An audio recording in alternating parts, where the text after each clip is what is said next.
પાંડેસરા વિસ્તારમાં વેદનગર પ્રેમનગરમાં રહેતા બે પાકા મિત્રો વચ્ચે નજીવી બાબતે થયેલા ઝઘડામાં એક મિત્રએ બીજા મિત્ર ઉપર ચપ્પુથી હુમલો કરી તેને મોતને ઘાટ ઉતારી દીધો છે। મૃતક અમોલ અને આરોપી સની બંને સલાબતપુરા વિસ્તારમાં જમવા ગયા હતા। દરમિયાન અમોલ પોતાના મોટા ભાઈને લેવા માટે સનીને ત્યાં જ મૂકીને કહ્યા વગર નીકળી ગયો હતો। આ વાતનું મનદુખ રાખીને સનીએ અમોલ ઉપર હુમલો કર્યો હતો। ગુસ્સામાં આવીને આરોપી સનીએ અમોલના છાતીના ભાગે ચપ્પુના ઉપરા છાપરી ઘા ઝીંકી દીધા હતા, જેથી ગંભીર ઇજાઓ થવાના કારણે અમોલનું મોત નીપજ્યું હતું। પોલીસની ત્વરિત કાર્યવાહીથી પાંડેસરા પોલીસને ઘટનાની જાણ થતાં જ તાત્કાલિક એક્શનમાં આવીને ગણતરીના કલાકોમાં જ આરોપી સનીને રાઉન્ડ અપ કરવામાં આવ્યો હતો। હાલ પોલીસ દ્વારા આરોપીની સઘન પૂછપરછ કરવામાં આવી હતી અને તેની સામે કાયદેસરની કાર્યવાહી હાથ ધરવામાં આવી છે। પ્રાથમિક તપાસમાં અન્ય કોઈ વ્યક્તિની સંડોવણી સામે આવી નથી।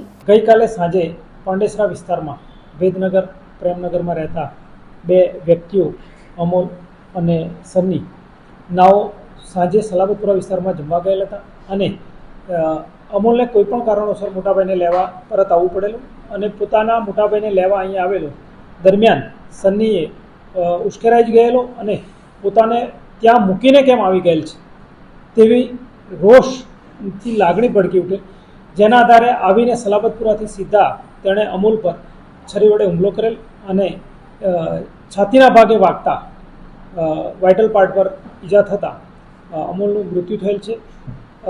બનાવનું કારણ સડન પ્રોવોકેશન છે અને પોતાને ત્યાં મૂકીને તેના ભાઈને લેવા આવેલો જેને દ્વેષ રાખી અને આરોપી તેના પર બદલાની ભાવનાથી હુમલાનો પ્રયત્ન કરેલ અને હુમલામાં તેનું મૃત્યુ થયેલ છે।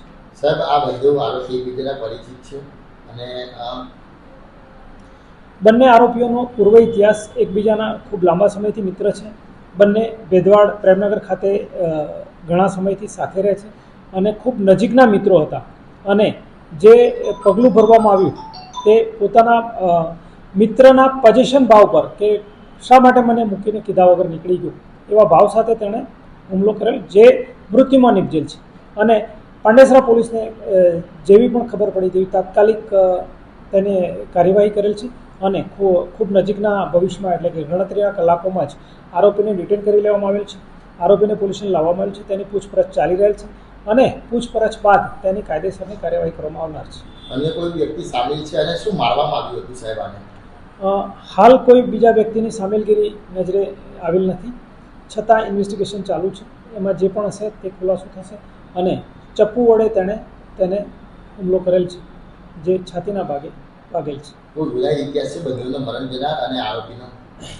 હાલ પૂરતું ધ્યાને આવેલ નથી, પરંતુ તેનું ઈ ગુજકોપમાં તેમજ અન્ય એસજીઆઈ NSIJ દ્વારા પણ ચેક કરીને જો કોઈ ભૂતકાળ ઇતિહાસ હશે ગુનાહિત તો તેને આનુષંગિક પગલાં લેવામાં આવશે। ભાવેશ ઉપાધ્યાય, દ્રષ્ટિકોણ ન્યૂઝ, સુરત।